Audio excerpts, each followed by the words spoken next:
నమస్తే అన్న. ఎక్కడి నుంచి అన్న మీరు? మాది ఆంధ్ర అన్న, గుంటూరు. గుంటూరు జిల్లా. ఎన్ని సంవత్సరాలు అవుతుందని ఇక్కడ ఉండబట్టి? ఇక్కడికి వచ్చి 15 ఏళ్ళు అయిందన్న. 15 ఏళ్ళు. ఉమ్. ఇప్పుడు 10 రోజులలో ఇంకా అక్కడ ఎలక్షన్స్ ఉన్నాయి కదా, అక్కడ ఎలా ఉండబోతున్నా ఎవరు గెలిచే ఛాయిస్ ఉందని చెప్పేసి అనుకుంటారన్న చాలా వరకు వార్తలు ఇప్పుడు వస్తున్న దాన్ని బట్టి. అంటే ఎవరు గెలుస్తారు అనేది మనం చెప్పలేం కదన్న, హోరాహోరీ నడుస్తుంది. ఇప్పుడైతే అన్ని చోట్ల ప్రతి చోట హోరాహోరీగా నడుస్తుంది అంటున్నారు. కూటమి కానీ వైఎస్ఆర్సీపీ కానీ ఇద్దరు పోటాపోటీగా నడుస్తుంది అంటున్నారు. ఈరోజు కూడా మేనిఫెస్టో రిలీజ్ చేశారు కదా కూటమి వాళ్ళు. అలాగే అక్కడ ఆల్రెడీ వైఎస్ఆర్సీపీ వాళ్ళు కూడా మేనిఫెస్టో రిలీజ్ చేశారు. చూడాలన్న, బాగా పోటీ అయితే నడుస్తుంది అంటున్నారు నాకు తెలిసి. మీరు గుంటూరు అంటారు కదా, మీ గుంటూరులో ఎవరు వచ్చే ఛాయిస్ ఉంది, అక్కడ ఎట్లుంది అన్న పరిస్థితి? మంది ప్రజాస్వామ్య దేశం అన్న. మనం ఇప్పుడు నాకు అదే ఒక్కోసారి అడుగుతుంది, మీరు ఎవరికి వేస్తారు, ఎవరు గెలుస్తారు, ఇవన్నీ చెప్పకూడదు మనం. ఇంకా అలాంటప్పుడు మనకి చెప్తే ఇంకా ప్రజాభిప్రాయం ఉంటుంది కదా, చెప్పకూడదు అన్న. అంటే మనం చాలా ఇన్ఫ్లుయెన్స్ అయిపోతాం. ఇప్పుడు నేను చెప్పింది మీరు వెంటనే నమ్మేస్తారు. కొన్ని మనం అలా తెలుసుకుంటే నా థ్రిల్ కూడా ఉంటుంది కదా. ఎవరైనా అల్టిమేట్గా గెలవాల్సింది ప్రజలన్న.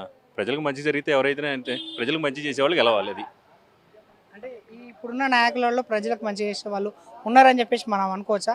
అదే పార్టీ అయి ఉంటుంది అని చెప్పేసి అనుకోవచ్చు. ఉన్నారు కదన్న. ఇప్పుడు డెవలప్మెంట్ లేకుండా లేదు కదా, మీరు చూస్తున్నారు. లాస్ట్ 10 yearsగా మోడీ గారు చేస్తుంది కనబడుతూనే ఉంది. అటువైపు ఆంధ్రాలో కూడా బాగానే చేస్తున్నారు అంటున్నారు. కొన్ని చోట్ల అన్ని చోట్ల ఉంటాయి కదా, అన్ని చోట్ల తప్పులు ఉంటాయి, అన్ని చోట్ల ఇది ఉంటాయి.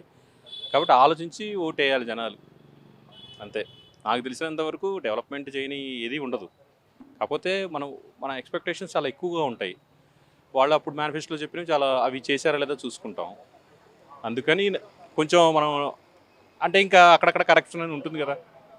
సో దానివల్ల జనాలు ఎవరికి ఇస్తారని వాళ్ళే ఇష్టం మాట. అది ఈ మేనిఫెస్టోలలో మెయిన్గా ఉచిత పథకాలకు అని చెప్పేసి ప్రజలు దానికి అట్రాక్ట్ అయ్యే అవకాశాలు ఉన్నాయని చెప్పేసి చెప్పుకోవచ్చు. ఖచ్చితంగా కదన్నా, ఖచ్చితంగా అవుతారు. కాకపోతే ఉచితం అనేది ఎంతవరకు కరెక్ట్ అనేది నేనైతే దానికి ఉచితం కరెక్ట్ కాదు. అందరూ అదే అంటున్నారు కదా. ఉచితంగా ఇవ్వటం కన్నా ఉపాధి చూపించమంటున్నారు కదా. ప్రతి చోట అదే జరుగుతుంది కదా డిస్కషన్. ఇప్పుడు ఎన్ని ఉచితం ఇవ్వగలరు కన్నా. నేను రోడ్డు మీద వెళ్తాను, నేను మంచోడిని చెప్తే పెట్రోల్ పోయి డబ్బులు ఇస్తే పోస్తాడు కదా. నాకు ఉచితం అంటే పెట్రోల్ బంక్ ఉండదు కదా. అంటే ఉపాధి చూపిస్తే జనాలు కూడా వాళ్ళ ఏమంటారు జీవనోపాధి పెరుగుతున్న కొద్దీ వాళ్ళ లైఫ్ స్టైల్ మారిపోతుంది. వాళ్ళంతా వాళ్ళు ఎదగడానికి అవకాశం ఉంటుంది. అంటే కొన్ని సెక్టార్స్ కానీ కొంతమంది కానీ అంటే వాళ్ళకి ఇవ్వచ్చు, పెద్దవాళ్ళకి, వృద్ధులకి కానీ 60 ఏళ్ళ పని నిజంగా ఇవ్వచ్చు. నిజంగా పేదరికం ఉన్న వాళ్ళకి ఇవ్వాలి కూడా. లేకపోతే ఇప్పుడు ఒక వయసు వచ్చిన తర్వాత సంపాదించలేరు, అండా ఉండదు. అలాంటి వాళ్ళకి ఇవ్వటంలో తప్పే లేదు అసలు. ఇల్లు లేని వాళ్ళకి ఇల్లు ఇవ్వాలి. ఇప్పుడు ఏది చేసినా సెంట్రల్ గవర్నమెంట్ చేసినా స్టేట్ గవర్నమెంట్ చేసినా అలాంటివి ఇవ్వచ్చు, తప్పే లేదు. కానీ అది కూడా ఏంటంటే నాకు తెలిసి ఎవరైతే కరెక్ట్గా అర్హులు అంటే ఇప్పుడు ఎవరికి ఇవ్వగా అంటే వాళ్ళే సెలెక్ట్ చేయాలి. అది కూడా పొలిటీషియన్సే నిర్ణయించుకోవాలి. అందరికీ ఇవ్వటం అనేది కరెక్ట్ కాదేమో అనిపిస్తుంది నాకు. పోటీ మాత్రం హోరాహోరీ అన్న. అన్ని చోట్ల నేషనల్ వైడ్ చూసుకున్నా, మనకి ఏ స్టేట్ చూసుకున్నా కూడా ప్రతి చోట బాగా నడుస్తుంది. అంటే ఇప్పుడు కొంతవరకు చెప్పుకున్నట్లయితే లోక్సభ ఎన్నికల్లో కాంగ్రెస్ సీట్లు ఖచ్చితంగా పోటీస్తా అని చెప్పేసి అంటున్నారు. కొన్ని సీట్లైనా ఉన్న సీట్లలో కొన్ని సీట్లైనా గెలుస్తా అని చెప్పేసి అంటారు. ఆ ఛాయిస్ ఉందని చెప్పేసి చెప్పుకోవచ్చు.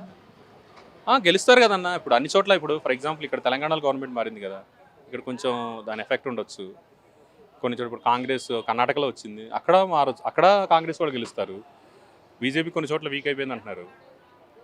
అక్కడ కాంగ్రెస్ గెలిచే అవకాశాలు ఉంటాయి. అప్పుడు వాళ్ళ సంఖ్య పెరిగిన దాన్ని బట్టి వాళ్ళ ప్రభుత్వం రావచ్చు, లేకపోతే మోడీ గారే రావచ్చు మళ్ళీ.